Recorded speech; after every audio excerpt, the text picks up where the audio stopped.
Musim baru telah tiba dan FC Barcelona kembali menjadi sorotan utama. Setelah sukses merebut kembali trofi La Liga dari tangan Real Madrid di musim 2024-2025, tim asuhan Hansi Flick kini memasuki musim yang penuh ekspektasi. Tapi kali ini bukan sekedar soal mempertahankan gelar, melainkan membuktikan bahwa kebangkitan Barca bukan momen sesaat, melainkan awal dari era dominasi baru.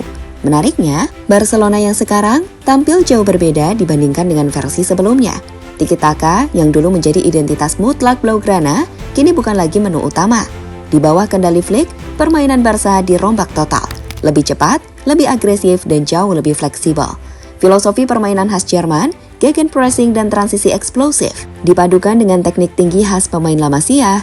Hasilnya, sebuah gaya baru yang lebih tajam dan efektif. Tidak hanya di Liga Domestik, Barcelona juga membidik kejayaan di Eropa. Pembenahan skuad di lingkungan menyeluruh, dari penjaga gawang hingga lini depan. Wajah-wajah baru bermunculan, pemain muda mulai ambil peran, dan para pemain senior tetap jadi fondasi penting.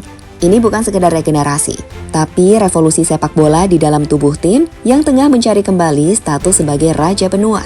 Musim 2025-2026 bukan musim biasa bagi Barca. Ini adalah titik tolak menuju standar baru, era di mana gaya cantik digantikan oleh efisiensi mematikan. Dan semuanya berawal dari satu nama, Hansi Flick.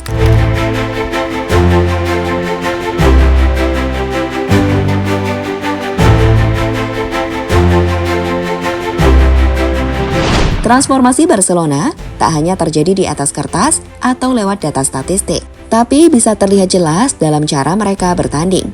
Musim lalu, publik Camp Nou disuguhi wajah baru dari klub yang selama ini identik dengan keindahan dan kesabaran dalam membangun serangan.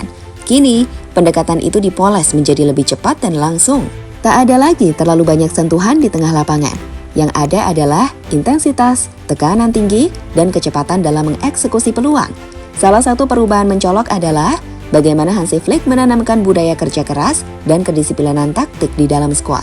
Ia membawa mentalitas ala Bundesliga ke ruang ganti Blaugrana, di mana setiap pemain dituntut untuk aktif, baik saat menguasai bola maupun saat kehilangan bola. Transisi negatif cepat, pemulihan posisi instan, dan serangan balik kilat menjadi bagian dari DNA baru tim ini.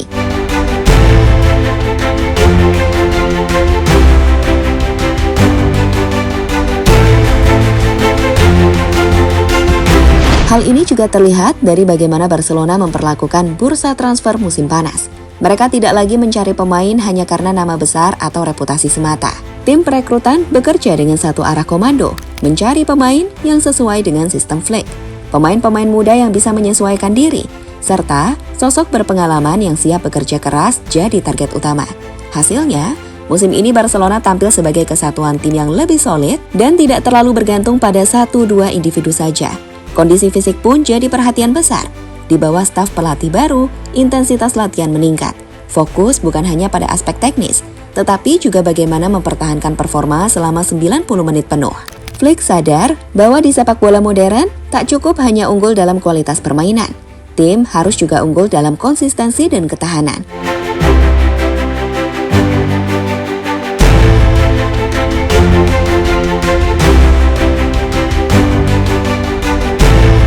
Joan Garcia dan lini belakang yang lebih taktis. Perubahan besar pertama yang mencolok musim ini datang dari sektor penjaga gawang. Setelah bertahun-tahun menjadi pilar utama di bawah Mister Marc-Andre ter Stegen, mulai bergeser ke pinggir. Sosok baru bernama Joan Garcia kini diproyeksikan sebagai kiper utama Barcelona. Meski datang dari rival sekota Espanyol, Joan tak butuh waktu lama untuk menunjukkan bahwa dia pantas mengenakan seragam utama Blaugrana. Joan bukan kiper yang banyak gaya, ia bukan penjaga gawang flamboyan yang tampil mencolok dengan aksi spektakuler. Tapi justru di situ letak kekuatannya. Tenang, efisien, dan penuh kalkulasi. Dalam sistem Hansi Flick, ia berperan sebagai sweeper kiper modern. Mirip dengan apa yang pernah dilakukan Manuel Neuer. Kecepatan keluar dari garis, pengambilan keputusan saat membangun serangan, dan keberanian mengambil resiko membuat Joan sangat cocok dengan kebutuhan taktikal saat ini. Di depannya, barisan bek juga tampil dengan komposisi baru yang lebih dinamis. Jules Koundé kini dikunci sebagai bek kanan, tapi tetap fleksibel saat dibutuhkan lebih dalam. Pau Cubarsí, bek muda berusia 18 tahun, mencuri perhatian berkat kematangan yang jauh melebihi usianya. Flick menyebutnya sebagai bek muda yang berpikir seperti veteran. Distribusinya akurat, pembacaan ruangnya brilian, dan ketenangannya luar biasa untuk pemain seusianya.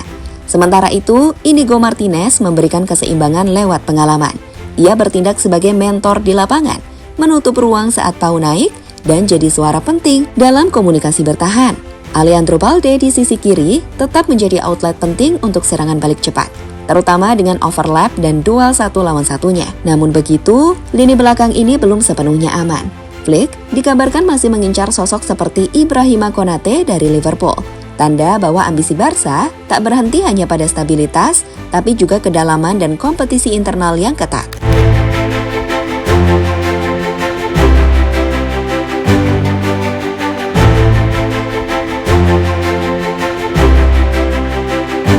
Gelandang petarung dan sayap penuh ledakan. Jika lini belakang Barcelona sudah terlihat menjanjikan, maka lini tengah dan depan mereka adalah jantung dari sistem Flick. Di sini, dua sosok muda seperti motor utama, Gavi dan Pedri. Keduanya memiliki peran berbeda, tapi saling melengkapi. Gavi yang dulu dikenal sebagai gelandang kreatif, kini menjadi semacam gelandang pengganggu yang sangat taktis. Ia tidak hanya menekan lawan dan memenangkan bola, tetapi juga tahu kapan harus menjaga posisi, kapan harus menyerang, dan kapan harus melanggar untuk menghentikan serangan balik. Intensitas dan keberaniannya membuat lini tengah Barca sulit ditembus. Sementara itu, Pedri berperan sebagai konduktor. Dalam formasi 4-2-3-1, Pedri diberi kebebasan untuk membaca situasi dan mengalirkan bola. Ia menjadi penghubung antara pertahanan dan serangan, dan mencatat statistik operan terbaik di sepertiga akhir musim lalu. Flick menyebutnya sebagai pemain yang membuat Barcelona bernyanyi. Di depan mereka, Rafinha tampil mengejutkan sebagai gelandang serang. Musim lalu, ia mencetak 18 gol dan 11 assist. Dan meski biasa bermain di sayap, ia terbukti efektif sebagai second striker atau shadow striker. Kemampuan untuk bergerak di antara garis dan menciptakan ruang jadi nilai tambahnya. Di sisi sayap, duet Lamine Yamal dan Marcus Rashford menambah dimensi baru Yamal, yang baru berusia 18 tahun sudah tampil seperti pemain elit. 25 assist dan 18 gol musim lalu cukup jadi bukti. Ia tak tergantikan di sisi kanan. Rashford yang datang untuk menghidupkan kembali karirnya setelah masa sulit di Manchester United diharapkan bisa memberikan kecepatan dan variasi serangan di kiri.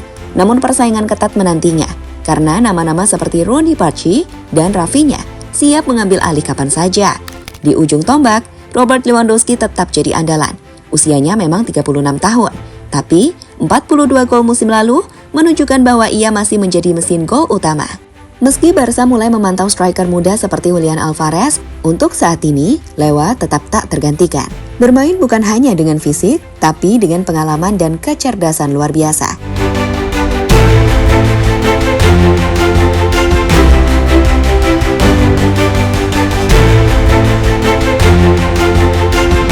Dengan fondasi taktik baru, kedalaman skuad yang lebih merata, serta keseimbangan antara pemain muda dan senior, Barcelona musim 2025-2026 tampak jauh lebih matang dibanding musim lalu. Era tiki-taka boleh jadi telah ditinggalkan, tapi bukan berarti identitas hilang, justru berevolusi. Di tangan Hansi Flick, Barcelona bukan hanya bermain untuk menghibur, tapi juga untuk menang dengan cara paling efisien. Namun seperti yang sering dikatakan dalam dunia sepak bola, mempertahankan jauh lebih sulit daripada merebut. Tantangan terbesar Barca bukan hanya dari Real Madrid atau tim-tim top Eropa, tapi dari diri mereka sendiri. Bagaimana menjaga konsistensi, mengelola rotasi, dan tetap lapar di setiap pertandingan. Musim ini akan jadi ujian sesungguhnya, apakah Barcelona benar-benar telah membangun fondasi dinasti baru atau hanya menikmati momentum sesaat. Satu hal yang pasti, dengan gaya main baru, pemain-pemain kunci yang mulai menyatu, dan pelatih yang tahu persis apa yang dia inginkan, Barcelona siap mengubah ancaman menjadi dominasi. Era baru telah dimulai, dan kini seluruh Eropa harus waspada.